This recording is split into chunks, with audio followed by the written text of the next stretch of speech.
वो तो फायदा बताएंगे।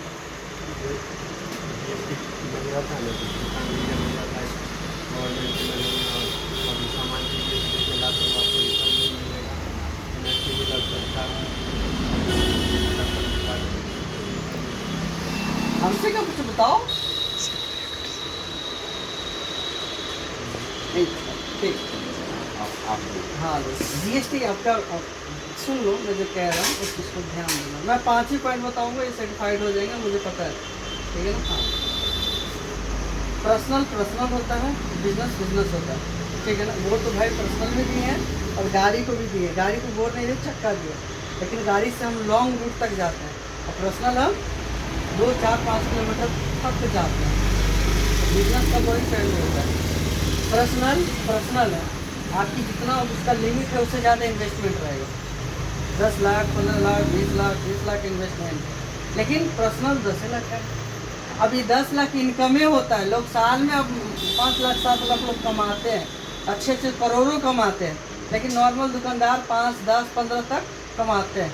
कमाते कि नहीं कमाते? सब लोग कमाते हैं। तो बताओ, उसका लिमिट है 10 लाख 15 लाख रुपया, तो हम ये स्टॉक का कैसे पैसा लेना पड़ता है। अभी स्टैंड टैक्स बनाएगा, रेट मारेगा, बनेगा, दिखाओ क्या है सर्टिफिकेट, सब कुछ नहीं वो मिलेगा नहीं। कौन अप्रोच किया बिजनेस करने के लिए? ज़मीन पर बिजनेस करने के लिए मालिक अप्रोच करता है, प्रोडक्ट लेने के लिए हमें कौन अप्रोच करता है? दुकानदार। तो भैया गवर्नमेंट का भी तो टैक्स बन रहा है ना, आप एक्स्ट्रा बेच रहे हो। ऐसा तो नहीं कि जो रेट है उसी में बेच रहे हो।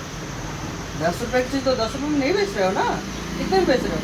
12 रुपये, 15 रुपये। कॉस्मेटिक का 5%, 3%, 12% से ज़्यादा मार्जिन नहीं होता है, ठीक है ना। तो जो एक्स्ट्रा बेच रहे हो उस पर तो गवर्नमेंट को टैक्स बनेगा ही बनेगा, बनेगा नहीं बनेगा, ठीक है।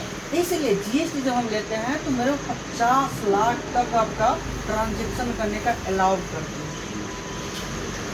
अब 10 लाख का ट्रांजेक्शन, अब 20 बिजनेस 10 लाख 15 लाख इन्वेस्टमेंट करते हो, तो क्या अगर आप 50 लाख का ट्रांजेक्शन करते हो तो 5-7 लाख रुपये कमा लोगे 10% से। कमाओगे नहीं कमाओगे, कोई दिक्कत नहीं होगा, बस जीएसटी था इसीलिए सेविंग से क्या कर लोगे। अभी अकाउंट फ्रीज होगा, आपसे क्या मांगेगा, बोलेगा आप इनकम प्रूफ दो, देना पड़ेगा। अब इनकम प्रूफ में कैसे सर? इनकम प्रूफ में तो अकाउंट का ट्रांजेक्शन सर बहुत ज़्यादा हो गया, आप क्या करें? आप तो दिक्कत वाली बात है, हम कहाँ से लाएँ सर? जीएसटी रहेगा तो अकाउंट फ्रीज कर पाएगा? 50 लाख तक करोगे, ऊपर जाओगे सर, फिर अकाउंट देख लीजिए, रिटर्न फाइल करके देखिए, दिक्कत तो नहीं है। कितने महीना में खर्च होगा? महीना में कितने खर्च होगा? दुकान का एक्सपेंस ही हमको लगता है कम से कम महीना, साल में कम से कम महीने में कम से कम 5,000 उड़ जाता है। बिजली बिल है, रेंट है, स्टाफ सब लोग 15। तो क्या हम अपने जीएसटी को 3 महीना में 500-700 दे कर अकाउंट मेंटेन नहीं कर सकते हैं? करेंगे या नहीं करेंगे? मेरे लिए सेफ रहेगा ना, कोई दिक्कतें तो नहीं होगी।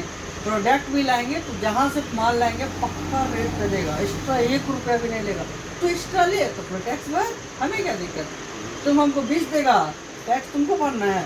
हम ईमानदारी से 20 देगा तो ठीक है, अगर 25 देगा तो 25 जो टैक्स बनेगा तू भरेगा, हमको क्या, हम तो 26 में बेच रहे करेंगे, वो पागल ले जाएगा ले जाएगा। तो जीएसटी में पहला बेनिफिट आपको ट्रांजेक्शन करने के अलाउड मिलता है, बिजनेस के नाम से काउंट करता है, आपके नाम से। कल के दुकान में कुछ होएगा देख लीजिए, कोई पैसा भेजेगा आपका नाम सुने, बिजनेस का नाम से करेगा तो अच्छा लगता है कि नहीं? ना भाई बिजनेस का नाम से कि सर इस पर मार्केट पैसा, हाँ क्या सिंगार का दुकान, नाम प्रॉपर से करेगा, एक बार में सर्टिफाइड। ओके। दूसरा, आपको आगे चल के कभी भी प्रॉब्लम क्रिएट नहीं हो सकता, ना प्रोडक्ट परचेज करने में, नहीं सेल करने में।